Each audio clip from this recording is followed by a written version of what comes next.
Oi, turma, tudo bem? Estamos aqui em mais uma aula, eu aqui na Biase, gravando para vocês. Então, o nosso vídeo de hoje, ele é sobre comunicação no ambiente de trabalho. Parece um tema simples, porém não é por aí.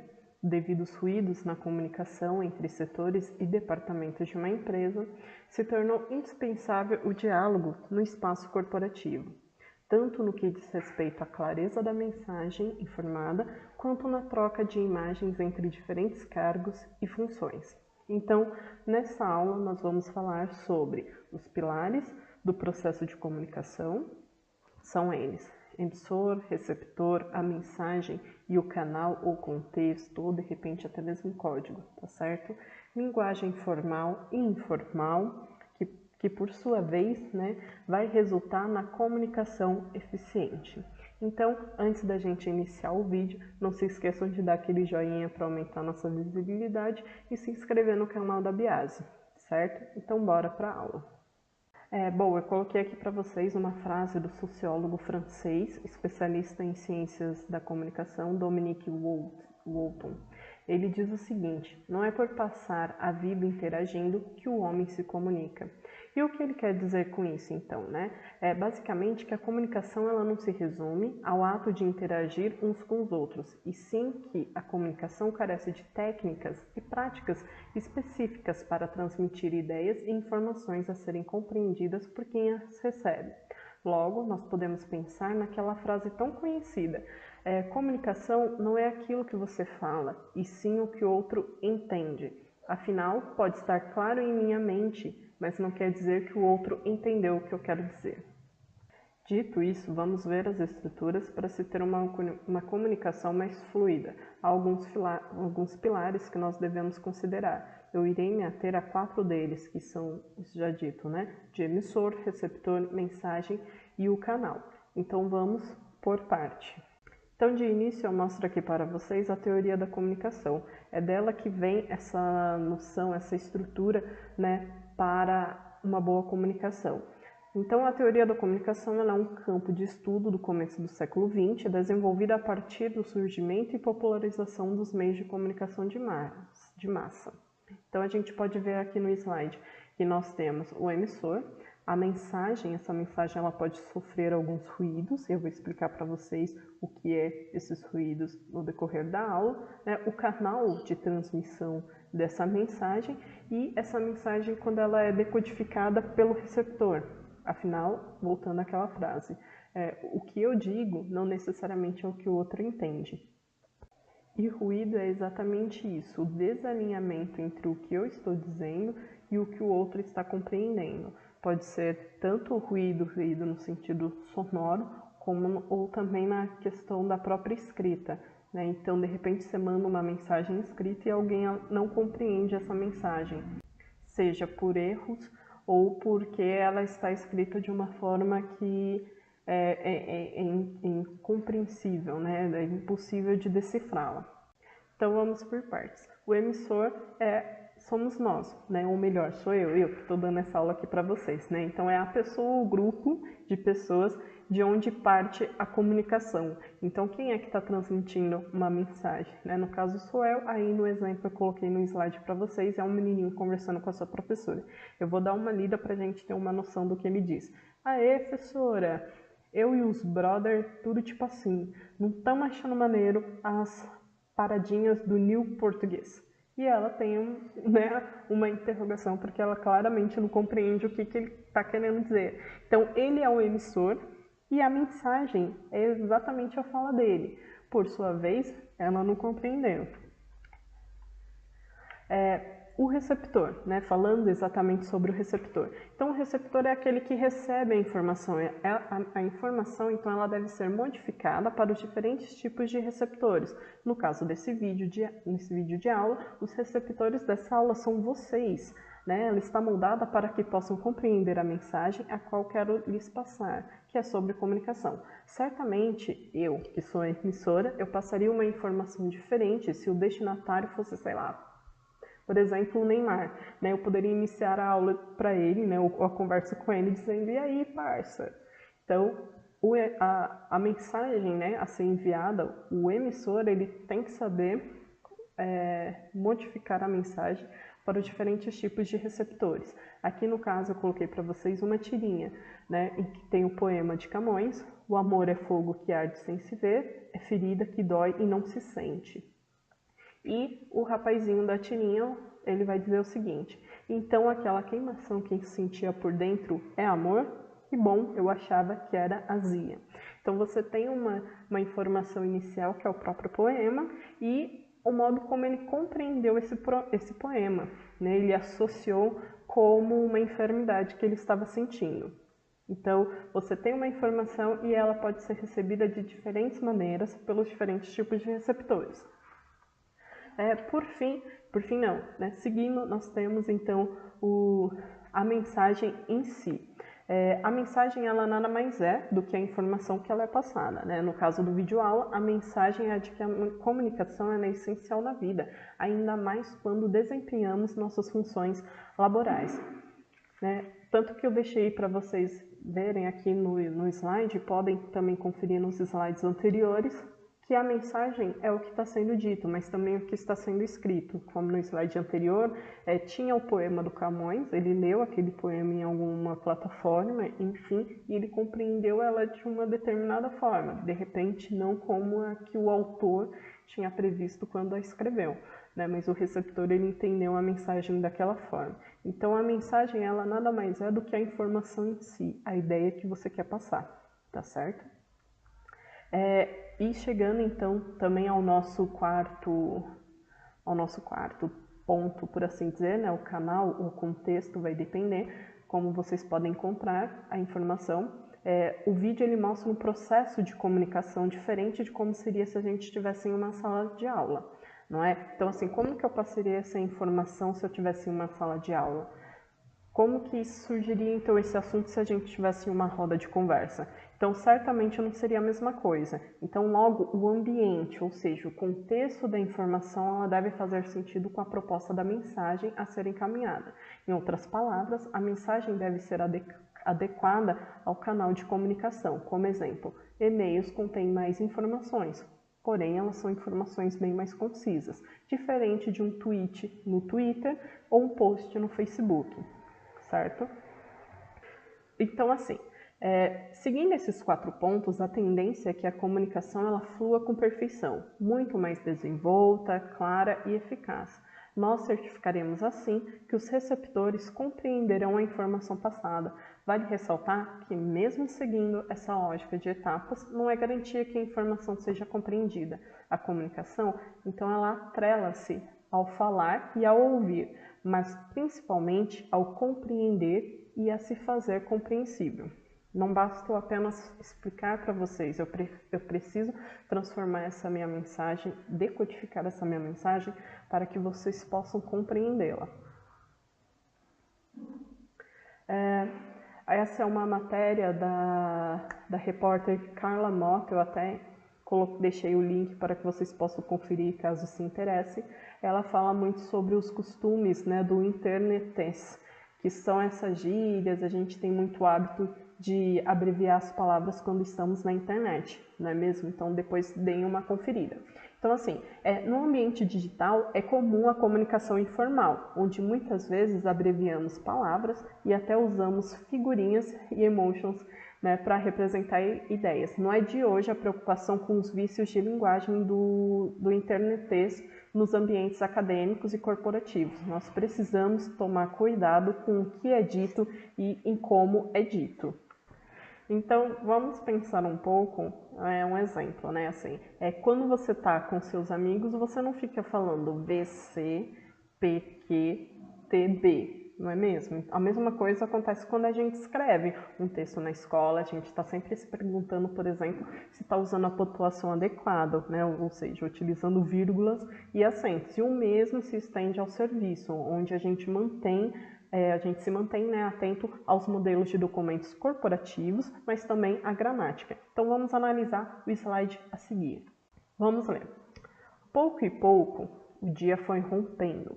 O arrebol da manhã desenhou-se no horizonte, tingindo as nuvens com todas as cores do prisma. o primeiro raio do sol, desprendendo-se daqueles vapores tênues e diáfanos. Deslizou pelo azul do céu e foi brincar no cabeço dos montes. Esse trecho está no capítulo 4 do livro O Guarani, de José de Alencar.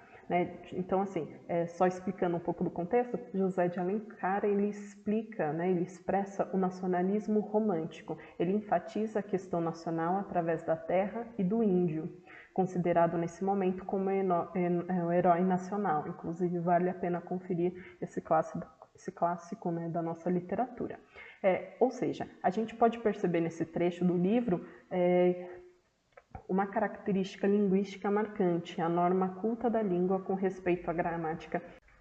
Dessa forma, linguagem formal é a linguagem caracterizada pelo uso da norma culta da língua, respeitando as regras gramaticais e um repertório extenso de vocabulário, tanto na escrita quanto na fala. É muito utilizada em trabalhos acadêmicos e no ambiente de trabalho, assim como em conversas formais, onde você conhece bem a outra pessoa ou precise que a conversa seja tratada com seriedade. Agora vamos ver então um outro exemplo. Aqui eu deixei uma conversa para vocês, que ela começa assim, dá para perceber que é uma conversa no WhatsApp, Tá assim, aê, eu que ensinei, hein? Aí bastante rostinhos com riso, tem uma figurinha do Pernalonga, todo caído. Aí alguém escreveu morri, o outro colocou mais sua cara impossível, mais carinha. Pensa você, de manhã tentando acordar e SS e um monte de kkk. Esse exemplo, ele nada mais é do que um exemplo da linguagem informal, É uma conversa livre em WhatsApp, provavelmente com alguém conhecido, Então tá uma conversa bem extremamente informal, com muito uso de figurinhas, de imagens, para tentar transmitir ideias, até mesmo emoções, como a do riso. Então, a linguagem informal ou coloquial é uma linguagem que representa o que nós falamos no cotidiano. Então, trata-se de uma linguagem espontânea, muito regionalista também, ok? E despreocupada com as normas gramaticais. Ela é regionalista quando a gente pensa que gírias usadas em São Paulo, elas são diferentes das gírias usadas no Rio de Janeiro, na Bahia e em outras partes. Essa variação e outras variações da linguagem informal, elas são comuns por todo o Brasil e pelo mundo. Vamos ver aqui alguns exemplos, algumas coisas assim interessantes, Então, assim, no que diz respeito à linguagem escrita, nós podemos cometer erros graves entre as linguagens formal e informal.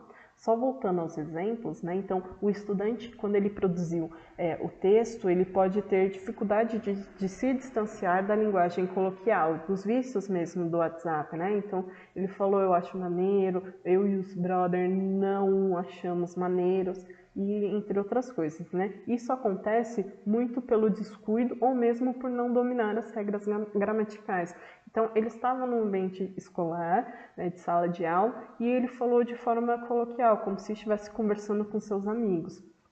Ok? Então, isso pode tanto representar um descuido da parte dele, como também a falta de domínio das regras gramaticais. Eu coloquei aqui para vocês, então, alguns exemplos de como nós podemos errar. Na compra de um colchão, ganhe um travesseiro de brinde. Verdura sem agrotóxio. Agrotóxio. E fui almoçar. Então, assim, para que isso não aconteça, é essencial que a gente esteja atento às variações do contexto da informação para não cometer erros. Uma coisa é a informação, então, ela sendo passada numa roda de amigos, outra é o modo como ela deve ser tratada em um ambiente acadêmico ou corporativo.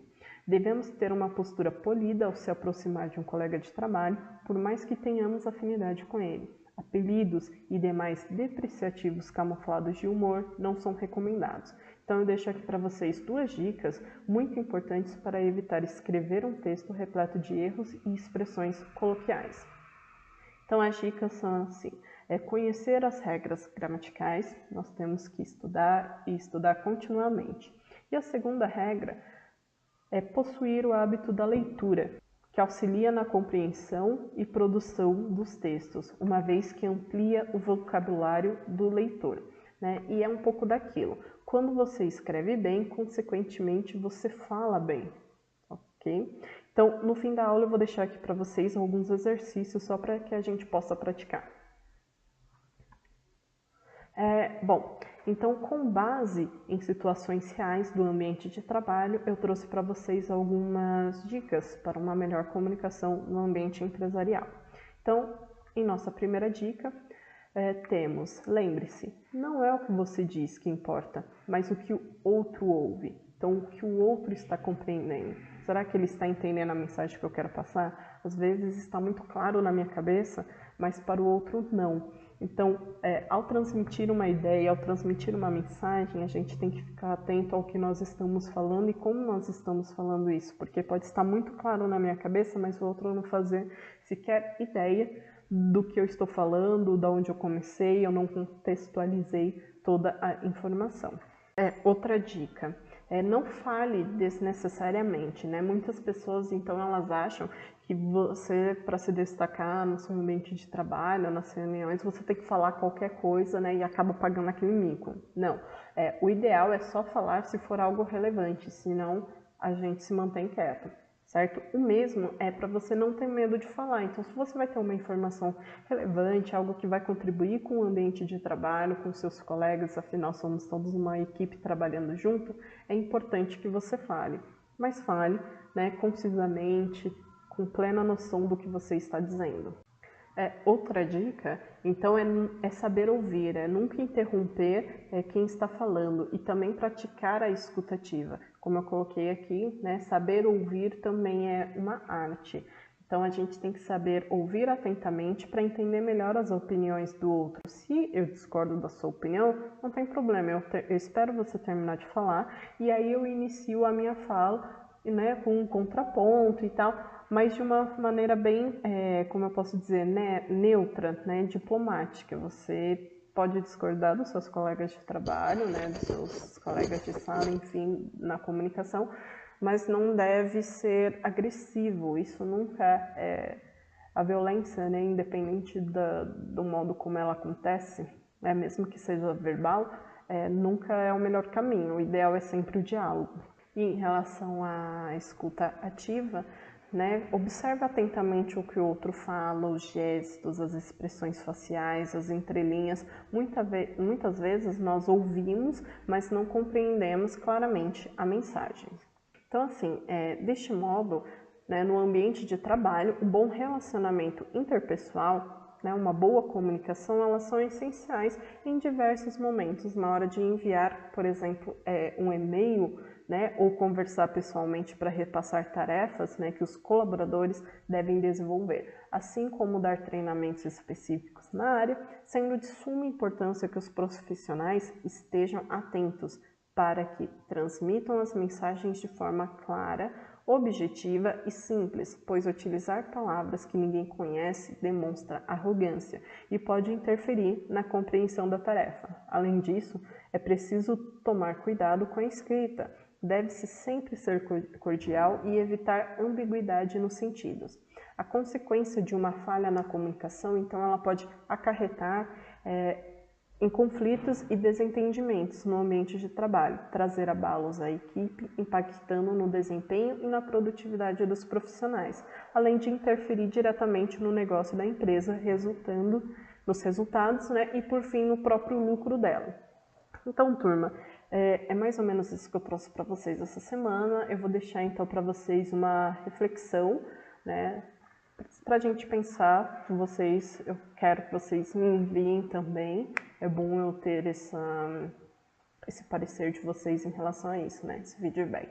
Então, assim, no seu cotidiano, qual tipo de linguagem é mais recorrente? Então, você fala de maneira mais formal, informal, você utiliza muito códigos como as figurinhas, né? Por exemplo, para expressar suas ideias, para expressar seus sentimentos, né? Você se considera um bom emissor, ou seja, aquele que consegue passar mensagens que são facilmente compreendidas pelos seus receptores? né? Se não, tentem refletir também o que pode estar gerando este atrito, né? O que está sendo ruidoso na comunicação de vocês. Também, né, sobre as imagens, então agora eu quero que vocês deem uma analisada nesse gráfico. Estou com o sinal. Que vocês deem uma analisada nessa imagem, né, na verdade. Então, sobre essa imagem, eu quero que vocês deem uma analisada nessa charge, né, e me digam, me escrevam, pode ser por WhatsApp, por e-mail, como vocês preferirem, tá certo? Mas que me enviem e digam qual tipo de linguagem está sendo utilizada, né? E se o canal e a mensagem apresentada, elas estão sendo compreendidas da maneira que se deve. Então, a gente tem aqui nessa primeira charge um exemplo, né? E uma mensagem, uma linguagem também, e eu quero que vocês analisem e me digam se essa imagem está sendo compreendida, não, então por quê? Que deem toda uma explicação em relação a isso. O mesmo para essa segunda imagem dos dois ratinhos conversando, tá bem?